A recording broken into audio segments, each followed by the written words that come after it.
On ne voit pas le jour où l'eau, si haute soit-elle, pourrait atteindre cette propriété de Trois-Rivières. Elle est nichée à 75 pieds au-dessus du niveau du lac Saint-Pierre. C'est la même chose pour l'auberge du lac Saint-Pierre voisine. Pourtant, au grand désarroi des propriétaires, les deux figurent dans la zone à risque délimitée par Québec.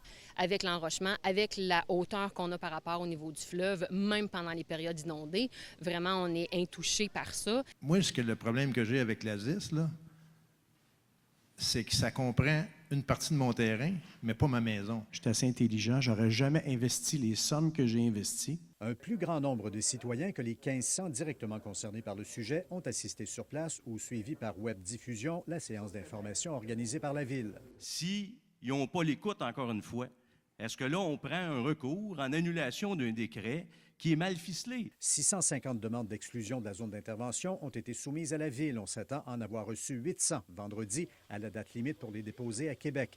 De passer par la Ville ne garantit pas d'obtenir gain de cause, mais puisque chaque cas a déjà été préalablement scruté par les fonctionnaires municipaux, les chances seront sûrement meilleures.